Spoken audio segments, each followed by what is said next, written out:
ଅର୍ଜୁନ ବ୍ୟଥିତ ସୁରରେ କହିଲେ, କୃଷ୍ଣ, ତୁମେ ଜଣେ ସାଧାରଣ ରୂପସୀ ରାଜକନ୍ୟା କେବଳ ନୁହଁ, ତୁମେ ବିଦ୍ୟାବତୀ, ଜ୍ଞାନବତୀ ଏବଂ ଜଣେ କବୟିତ୍ରୀ। ଜୀବନରେ ଅଶ୍ରୁର ଅନେକ ପ୍ରୟୋଜନ ଥାଏ। ଜୀବନରେ ଏଭଳି ସମୟ ବି ଉପସ୍ଥିତ ହୁଏ ଯେତେବେଳେ ଅଶ୍ରୁପାତ ବ୍ୟତୀତ କେହି ମୂର୍ଦ୍ଧନାପାତ ହେବା ଖୁବ୍ ସମ୍ଭବ। ତେଣୁ କଥା କଥାକେ ଅଶ୍ରୁ ବିସର୍ଜନ କରି ଅଶ୍ରୁର ଅବମାନନା କର ନାହିଁ। ଜୀବନରେ ଦୁର୍ଦ୍ଦିନର ସାଥୀ ହିଁ ହେଉଛି ଶ୍ରେଷ୍ଠ ସାଥୀ ଏବଂ ସେ ହେଉଛି ଅଶ୍ରୁ। ତାକୁ ଅପବ୍ୟୟ କର ନାହିଁ। ଅଶ୍ରୁ ପୋଛି ନେଇ ମୁଁ ତାଙ୍କୁ ଚାହିଁଲି।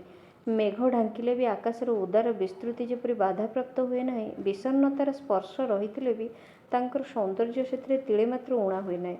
ବରଂ ବିଷାଦ କାଳିମାର ଅସ୍ପଷ୍ଟ ସ୍ପର୍ଶ ତାଙ୍କର ପୁରୁଷତ୍ୱକୁ ଅଧିକ ଗମ୍ଭୀର ମହିମାମୟ କରି ତୋଳିଛି। ମୁଁ ଦୁଃଖ ଭୁଲି ମୁଗ୍ଧ ଦୃଷ୍ଟିରେ ତାଙ୍କର ମୁଖ ଶୋଭାକୁ ଚାହିଁ ରହିଲି ଏବଂ ଭାବିଲି, ନିନ୍ଦା, ଅପବାଦ, ଦୁଃଖ ଏବଂ ଦ୍ୱନ୍ଦ୍ୱ ଭିତରେ ଜୀବନ ପଛକେ ଅତିବାହିତ ହେଉ, ଫାଲ୍ଗୁନୀଙ୍କୁ ପାଇ ମୁଁ ଧନ୍ୟ ହୋଇଛି। ନିମିଷକରେ ସମସ୍ତ କାଳିମା ଦୂର ହୋଇଗଲା। ଅର୍ଜୁନ ମଧ୍ୟ ପ୍ରସନ୍ନ ହେବାକୁ ଚେଷ୍ଟା କଲେ। ଯାହା ହେଉ, ଆମ ନିୟନ୍ତ୍ରଣରେ ନାହିଁ, ସେଥିପାଇଁ ଅନୁଶୋଚନା କାହିଁକି?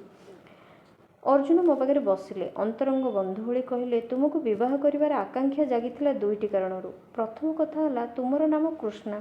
ମୋର ପ୍ରିୟ ସଖା କୃଷ୍ଣଙ୍କ ନାମ ସଙ୍ଗେ ତୁମ ନାମର ସାମଞ୍ଜସ୍ୟ ହେତୁ ତମ ନାମର ପ୍ରେମରେ ମୁଁ ପଡ଼ିଯାଇଥିଲି। ଦ୍ୱିତୀୟ କଥା ହେଲା, ତୁମେ ବିଦୁଷୀ ଏବଂ କବି। ଶୁଣିଛି ମୋର ପ୍ରିୟ ସଖାକୁ ନେଇ ତୁମେ କେତେଗୁଡ଼ିଏ କବିତା ଲେଖିଛ। ମୁଁ ପଢ଼ିପାରେ? ମୁଁ ଲଜ୍ଜାରେ ଝାଉଁଳି ପଡ଼ି କହିଲି, ଆପଣଙ୍କୁ ଏ ସମ୍ବାଦ କିଏ ଦେଲା? ଅର୍ଜୁନ ହସି ହସି କହିଲେ, ମୋର ସଖା ଅନେକ କଥା ଗଣନା କରି ଜାଣିପାରନ୍ତି। ସେ ଶକ୍ତି ତାଙ୍କର ଅଛି। ପିଲାଦିନେ ବହୁ ଅଲୌକିକ କାଣ୍ଡ ସେ ଘଟାଇଛନ୍ତି। ଆର୍ଯ୍ୟାବର୍ତ୍ତରେ ସେ ହେଉଛନ୍ତି ଏକ ଅଲୌକିକ ବ୍ୟକ୍ତିତ୍ୱ। ସେ ତ ତୁମ କବିତାର କେତେକ ପଂକ୍ତି ଉଦ୍ଧାର ବି କରନ୍ତି। ଶୁଣିବ ତମ କବିତାର କେତୋଟି ପଂକ୍ତି? ସାଗର ତ ବାନ୍ଧି ରଖେ ଆକାଶର ସବୁ ନୀଳିମାକୁ, ସେଇ ତାର ଓସାରିଆ ବୁକୁର ମୁକୁରେ। କେବେ ଛୁଇଁ ପାରିବିନି ସେ ନୀଳ ନୀଳିମା, ତେଣୁ ସିଏ ଭଲ ପାଏ ଏତେ ସିନା ତାରେ।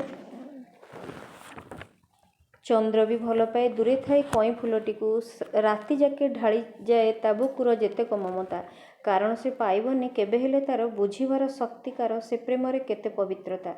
ନାହିଁ ଯଦି ପାଇବାର ଅଭିଳାଷ କଣିକାଏ ମନେ, ଅନାବିଳ ସେହି ପ୍ରେମ ଯଦି ନାହିଁ ପ୍ରତିଦାନ ଆଶା। ପାଇବିନି ଜାଣେ ବୋଲି ଭଲ ପାଏ କେତେ, କବିତାରେ ଲେଖିବାକୁ ପାଏନି ମୁଁ ପ୍ରେମର ଭାଷା।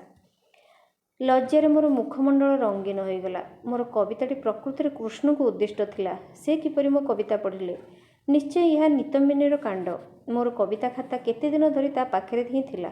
ପଢ଼ିବ ବୋଲି କବିତା ଖାତାକୁ ସେ ଧରି ବୁଲୁଥିଲା। ଦିନେ ଉଦ୍ୟାନରେ କବିତା ଖାତାକୁ ସେ ଛାଡ଼ି ଆସିଥିଲା। ତା ପରଦିନ ଶ୍ରୀକୃଷ୍ଣ ଉଦ୍ୟାନ ଭ୍ରମଣରେ ଯାଇ କବିତା ଖାତାଟି ପାଇଥିଲେ ଏବଂ ଫେରାଇ ଦେଇଥିଲେ। ବୋଧହୁଏ ସେତେବେଳେ ନିତମ୍ବିନୀ ଜାଣି ଜାଣି ଏପରି କରିଥିଲା। ସେ ଯାହା ବି ହେଉ, ମୋ କବିତାଟି ଅର୍ଜୁନଙ୍କ ଗଳାରେ ଭାରି ସୁନ୍ଦର ଶୁଭିଲା ମୋ କାନକୁ। ସେ ଯେ ଏତେ ସୁନ୍ଦର କବିତା ଆବୃତ୍ତି କରନ୍ତି, ତା ମୁଁ ନ ଶୁଣିଥିଲେ ବିଶ୍ୱାସ କରିନଥାନ୍ତି। ମୁଁ ନତମୁଖ ହୋଇ ବସିଥାଏ। ଅର୍ଜୁନ କହିଲେ, କୃଷ୍ଣା, କବିତାଟି ଭାରି ଚମତ୍କାର ହେଲେ ମଧ୍ୟ କୃଷ୍ଣଙ୍କ ଛଡ଼ା ଆଉ କାହାକୁ ଉଦ୍ଦିଷ୍ଟ ହୋଇଥିଲେ ଆଜି ତୁମକୁ ମୁଁ କ୍ଷମା କରିନଥାନ୍ତି। ଯାହା ହେଉ, ମୁଁ ତୁମକୁ କହିବା ପୂର୍ବରୁ ତୁମେ ମୋର ସଖାକୁ ମନ ପ୍ରାଣ ଦେଇ ଭଲ ପାଇ ସାରିଛ। ଜାଣେ ନା ତାଙ୍କଠାରେ କି କଳା ଅଛି। ତାଙ୍କୁ ଯେ କେହି ସ୍ତ୍ରୀ ଲୋକ ପ୍ରଥମ ଦେଖାରେ ହିଁ ଭଲ ପାଇଯାଏ। ତାଙ୍କୁ ଯଦି ତୁମେ ଭଲ ପାଇନଥାନ୍ତ, ତେବେ ବେଳେବେଳେ ତାଙ୍କ ପାଇଁ ଆମ ଦୁହିଁଙ୍କ ମଧ୍ୟରେ ମନମାଳିନ୍ୟ ହୁଅନ୍ତା। ବେଳେବେଳେ ସେ ଏମିତି ଗୋଟିଏ ବୁଦ୍ଧି ଦେବେ, ମନେ ହେବ ସେ ଜାଣି ଜାଣି ତୁମକୁ ଖାଲରେ ପକାଉଛନ୍ତି। କିନ୍ତୁ ଧୈର୍ଯ୍ୟ ଧରି ପରିସ୍ଥିତିକୁ ସମ୍ଭାଳି ନେଲେ ଜାଣିବ, ସେ ଯାହା ପାଇଁ ଯାହା ବିଧାନ କରନ୍ତି ତା ପଛରେ ମଙ୍ଗଳ କାମନା ହିଁ ଥାଏ।